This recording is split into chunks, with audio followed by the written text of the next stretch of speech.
Hello students, Verma chemistry classes के YouTube channel में आपका स्वागत है। आज से हम 11th क्लास की केमिस्ट्री की शुरुआत करने जा रहे हैं। जब स्टूडेंट साइंस लेता है तो उसके दिमाग में अक्सर ये क्वेश्चन आता है कि जब हम केमिस्ट्री पढ़ेंगे तो केमिस्ट्री की शुरुआत कहाँ से करें। तो वही शुरुआत मैं आज आपके लिए करूँगा। क्या करना है आपके लिए कि बिल्कुल बेसिक जो केमिस्ट्री होती है उस बेसिक केमिस्ट्री से मैं आपको टॉप तक ले जाऊंगा। जब आप मेरे साथ इसी क्रम में चलोगे तो आप कॉम्पिटिटिव का एक भी एक क्वेश्चन ईजिली सॉल्व कर सकते हो और केमिस्ट्री आपकी बहुत ही स्ट्रांग हो जाएगी। आप जीवन में कभी भी मात नहीं खाओगे। यदि आपने अभी तक हमारे चैनल को सब्सक्राइब नहीं किया है तो प्लीज़ चैनल को सब्सक्राइब करें, लाइक करें एंड बेल आइकन बटन दबाना ना भूलें। तो चलिए शुरुआत करते हैं केमिस्ट्री की। 11th की केमिस्ट्री में सबसे पहली जो बात आती है वो आती है कि केमिस्ट्री में कहाँ से शुरुआत करें। तो इनऑर्गेनिक केमिस्ट्री और ऑर्गेनिक केमिस्ट्री। तो हम इनऑर्गेनिक केमिस्ट्री यानी अकार्बनिक रसायन से हम केमिस्ट्री की शुरुआत कर रहे हैं और उसमें भी चैप्टर ले रहे हैं एटॉमिक स्ट्रक्चर यानी परमाणु संरचना से हम केमिस्ट्री को शुरू करेंगे। और उस परमाणु संरचना में जब पढ़ेंगे तो सबसे पहले जो टॉपिक की बात आएगी वो आएगी तत्व के परमाणु क्रमांक और परमाणु भार, क्योंकि इस चैप्टर में हमको इनकी आवश्यकता होगी। यानी कि परमाणु क्रमांक कैसे ज्ञात करें और परमाणु भार। तो परमाणु भार की ट्रिक तो मैं आपको बताने वाला हूं कि किसी के आपको परमाणु भार याद करने की ज़रूरत भी नहीं पड़ेगी, क्योंकि उसको याद करने की मैं ट्रिक आपको बताने वाला हूं। दूसरी बात कि परमाणु क्रमांक। तो परमाणु क्रमांक देखिए, तत्व जो होते हैं वो 118 हैं। जब आवर्त सारणी हम चैप्टर पढ़ेंगे उन 118 को याद करने की मैं ट्रिक आपको बताऊंगा। लेकिन आपको क्या करना है, केवल यहाँ पर 1 से लेकर 30 तक परमाणु क्रमांक याद करने हैं। 1 से 30 तक परमाणु क्रमांक जब आप याद कर लोगे उसके बाद मैं आपको आवर्त सारणी चैप्टर में 118 जो तत्व हैं उनको याद करने की क्या बताऊंगा, ट्रिक बताऊंगा। अब देखिए हम शुरुआत करें इसकी 11th की। तो 1 से 30 तक परमाणु क्रमांक मैं आपको लिख देता हूं कि सबसे यानी पहली जो शुरुआत हुई, बेसिक जो केमिस्ट्री की शुरुआत हुई, आपको 1 से 30 तक परमाणु क्रमांक याद होने चाहिए और उनके परमाणु भार यानी उनकी ट्रिक मैं आपको अभी बताऊँगा। तो कैसे याद होंगे देखिए। उसके बाद सीक्वेंस से हम क्या चलेंगे, केमिस्ट्री में प्रवेश करते जाएंगे। एक टॉपिक से दूसरा जो टॉपिक होगा उससे रिलेटिव होगा, यानी आपको लगातार सीक्वेंस में ही वीडियो आपको देखने हैं, तभी आपकी जो केमिस्ट्री है वो बहुत ही ज़्यादा इम्पोर्टेंट यानी बहुत ही ज़्यादा क्या हो जाएगी, मजबूत हो जाएगी, बहुत ही ज़्यादा स्ट्रांग हो जाएगी। तो देखिए हम शुरुआत कर रहे हैं केमिस्ट्री की। तो सबसे पहले परमाणु क्रमांक। तो परमाणु क्रमांक देखिए, पहला जो परमाणु क्रमांक लिखा हमने, ये पहला परमाणु क्रमांक की बात कर रहे हैं।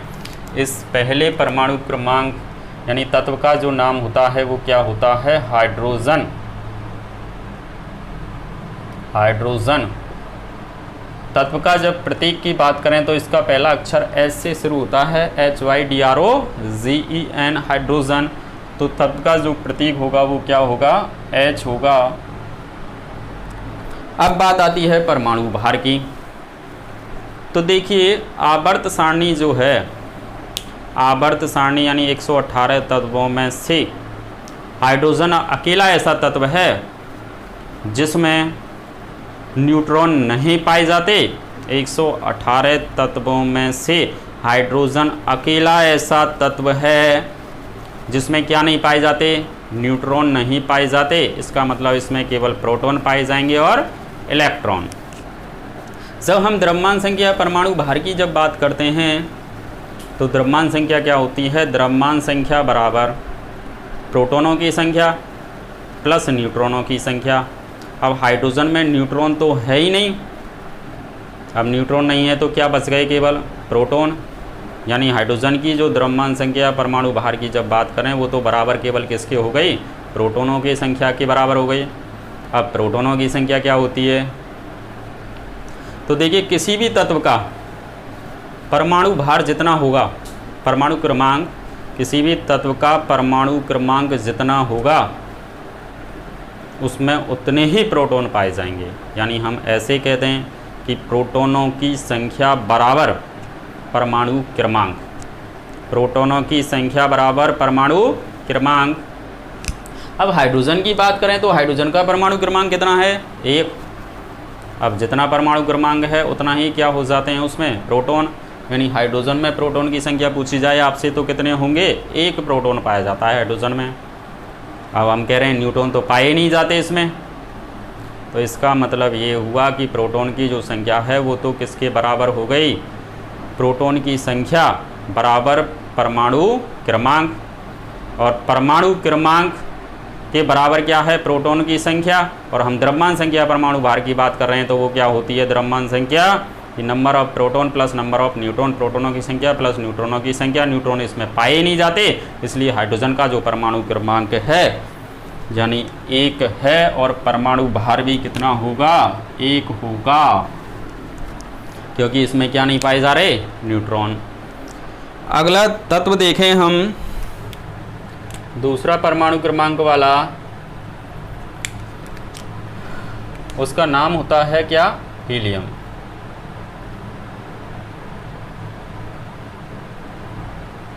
तो देखिए हीलियम की बात करें, हीलियम का जो प्रतीक बनेगा देखिए He से चालू होता है। चूंकि H इसमें पहले ही आ गया तो अगला शब्द और लेंगे और ये हो जाएगा He। हीलियम का प्रतीक क्या हो गया? He। अब इस प्रतीक में आपको क्या याद रखना है कि प्रतीक का जो पहला अक्षर होगा वो कैपिटल में बनाना है, यानी बड़ा बनेगा, और छोटा जो अक्षर है वो अंग्रेजी के छोटे अक्षर से बनाना है। दूसरा जो अक्षर है वो अंग्रेजी के छोटे अक्षर से बनाना है। यानी तत्व के प्रतीक में हम पहला अक्षर हमेशा कैपिटल बनाएंगे और दूसरा जो अक्षर है वो क्या बनाएंगे? स्मॉल लेटर में बनाएंगे। तो इसका प्रतीक बन गया He। अब परमाणु भार देखिए, परमाणु भार की क्या ट्रिक याद रखनी है आपको कि जैसे देखिए E1 नंबर में है ये एक ट्रिक ही है, ये कोई फॉर्मूला नहीं है या कोई नियम नहीं है। पहली बात तो ये दिमाग में रखना है आपको, केवल एक ट्रिक है। इस ट्रिक से हम परमाणु भार याद रख सकते हैं। तो देखिए अगर E1 नंबर में यानी सम संख्या में क्या आ रहा है? परमाणु क्रमांक, तो आप उसको जस्ट डबल कर दीजिए, परमाणु भार आ जाएगा। जैसे हीलियम का परमाणु क्रमांक 2 है, ये एक सम संख्या है, और इसको डबल कर देंगे तो इसका क्या बन जाएगा? ये परमाणु भार, यानी परमाणु भार कितना हो गया इसका? 4। ये हो गया। अगला देखिए हाइड्रोजन हो गया, हीलियम हो गया, तीसरा देखिए आप लिथियम। तीसरा है लिथियम। अब लिथियम में देखिए आप, लिथियम का जब प्रतीक लिखेंगे अपन तो प्रतीक क्या होगा? देखिए Li। लिथियम का प्रतीक क्या है? Li। अब इसका देखिए परमाणु भार कैसे याद रखेंगे? तो देखिए हमने सम संख्या के लिए तो आपको बताया कि जस्ट डबल कर देंगे, जस्ट डबल, दुगना कर दिया, 2 का 4 कर दिया। जैसे ही विषम संख्या आएगी तो विषम संख्या में क्या करना है आपको? डबल कर दीजिए और +1 कर दीजिए, दुगना करके +1, दुगना करके 1 जोड़ दीजिए विषम संख्या के लिए। तो देखिए विषम संख्या में इसका परमाणु भार है, परमाणु क्रमांक कितना है? 3। जब परमाणु भार लिखेंगे 3 दूनी 6 और 1 7, डबल करके 1 जोड़ दीजिए, 3 दूनी 6 और 1, इसका कितना आ गया? 7 आ गया। तो ये इसका परमाणु भार हो गया। अगर जैसे आपसे हीलियम में प्रोटॉन की संख्या पूछी जाए तो हीलियम में देखिए प्रोटॉन कितने होंगे? 2, क्योंकि जितना परमाणु क्रमांक होता है उसमें उतने ही क्या पाए जाते हैं? प्रोटॉन। लिथियम में आपसे प्रोटॉन पूछे जाएँ तो कितने हैं? 3, क्योंकि इसका परमाणु क्रमांक तो कितना है? 3 है, तो प्रोटॉन भी कितने होंगे इसमें? 3। अगला देखिए आप, लिथियम के बाद अगला देखें हम,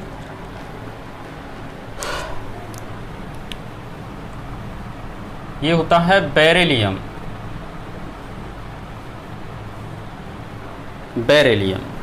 बेरिलियम का जो प्रतीक होता है वो क्या है? Ve।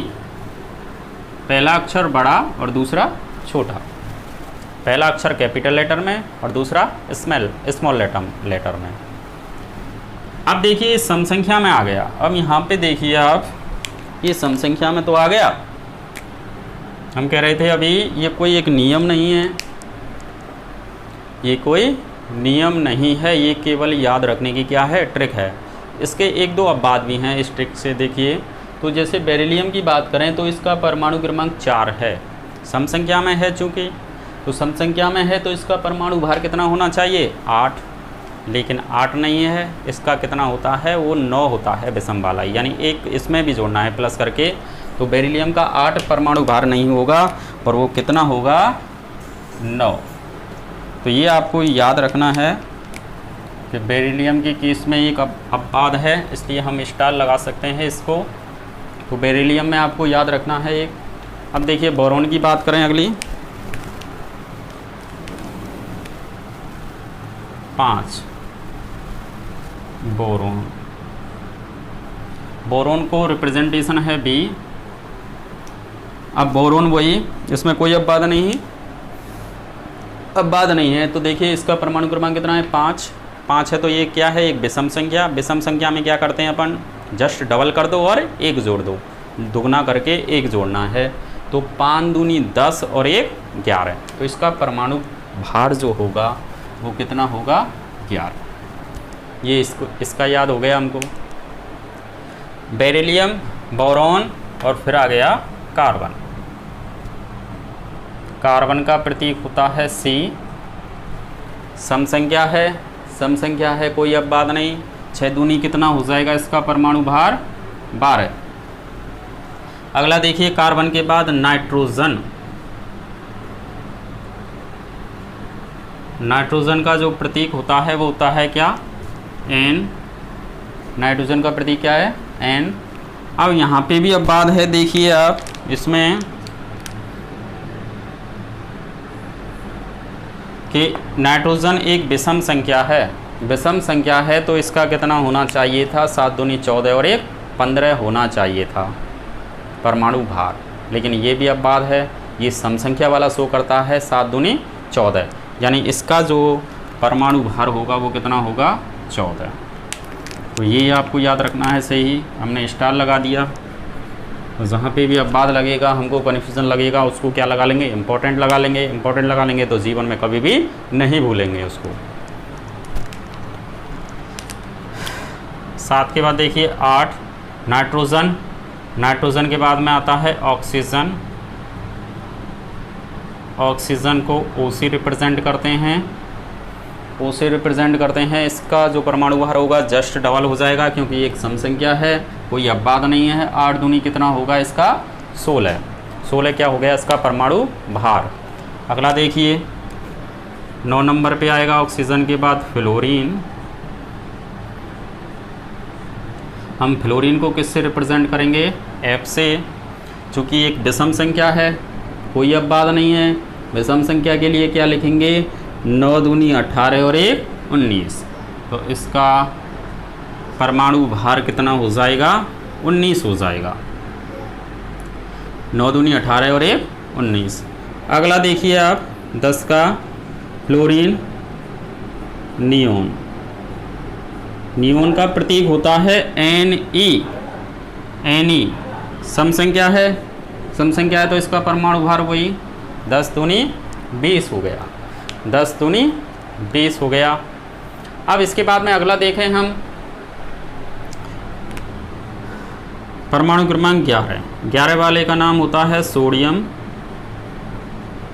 सोडियम को रिप्रेजेंटेशन है यानी प्रतीक है इसका Na, पहला अक्षर बड़ा और दूसरा छोटा। तो सोडियम का जो प्रतीक होता है वो क्या है, Na से रिप्रेजेंट किया। और इसका देखिए परमाणु भार विषम संख्या है एक, विषम संख्या के लिए क्या करेंगे अपन, डबल करके 1 जोड़ देंगे। तो 11 दूना 22 और 1 23। तो इसका परमाणु भार होगा 23, कोई अब बात नहीं। 23 के बाद देखिए अपन सोडियम के बाद चले अपन मैग्नीशियम। मैग्नीशियम का जो प्रतीक होता है वो होता है Mg, वही पहला अक्षर बड़ा और दूसरा छोटा।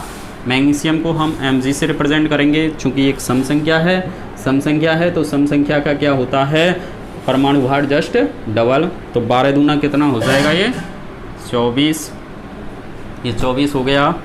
उसके बाद में अगला देखिए आप 13, मैग्नीशियम के बाद आएगा एल्युमिनियम,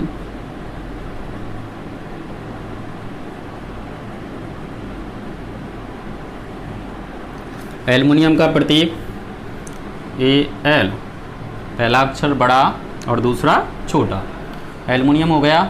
एल्युमिनियम देखिए वही विषम संख्या, विषम संख्या में परमाणु भार 13 दूना 26 और 1 जोड़ देंगे तो कितना हो जाएगा 27, ये इसका परमाणु भार हो गया। अगला देखिए आप सिलिकॉन,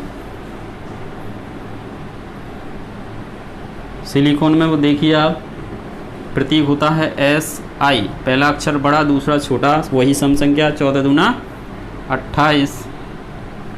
और सिलिकॉन के बाद देखिए अगला फास्फोरस, फास्फोरस का जो प्रतीक होता है वो होता है P, चूँकि एक विषम संख्या है तो विषम में क्या करेंगे वही 15 दूना 30 और 1 31, ये इसके परमाणु भार हो गए यहाँ तक 15 तक। अगला देखिए 16वें नंबर पर चलें अपन, फास्फोरस के बाद सल्फर आता है, सल्फर, ठीक है। सल्फर पे चलिए आप, सल्फर पे चले अपन, इसका प्रतीक होता है S, चूँकि एक सम संख्या है, सम संख्या में क्या करते हैं हम जस्ट डबल, तो 16 दूना 32 इसका क्या हो जाएगा परमाणु भार। इसके बाद देखिए 17, ये क्लोरीन, क्लोरीन पे क्या करना है, क्लोरीन का परमाणु क्रमांक 17 और प्रतीक क्या है Cl, पहला अक्षर बड़ा दूसरा छोटा। अब परमाणु भार की बात करें तो देखिए विषम संख्या है 17 दूना 34 और 1 35 होना चाहिए था, लेकिन यहाँ पर होता है और ज़्यादा 35.5, यानी यहाँ पर भी एक तरह से आप बात मान सकते हो, ये भी आपको याद रखना है। हमने इसलिए इसको क्या लगा लिया, स्टार लगा लिया, यानी इम्पोर्टेंट, और इम्पोर्टेंट कर दी, इसका मतलब ये हमको जीवन भर याद रहने वाली है। उसके बाद देखिए क्लोरीन के बाद आए हम आर्गन, आर्गन, आर्गन पे आ गए। आर्गन की बात करें तो देखिए Ar रिप्रेजेंटेशन, पहला अक्षर बड़ा दूसरा छोटा। अब यहाँ पे भी ये बात है, अब बात क्या है 18 दूना 36 होना चाहिए, लेकिन इसका तो 40 होता है, कितना होता है 40, तो ये भी हमने इम्पोर्टेंट लगा लिया आर्गन। आर्गन के बाद चले हम क्या देखिए 19 पे, इसको बोलते हैं पोटेशियम, पोटेशियम का रिप्रेजेंटेशन होता है K, और इसमें कोई अब बात नहीं, विषम संख्या है 19 दूना 38 और 1 39। उसके बाद देखिए ये कैल्शियम, कैल्शियम का प्रतीक होता है Ca, पहला अक्षर बड़ा और दूसरा छोटा, सम संख्या है, सम संख्या है तो कोई अब बात नहीं, इसमें भी ये 40, ये हो गया। यानी यहाँ तक तो हमको क्या ज्ञात होने चाहिए परमाणु भार।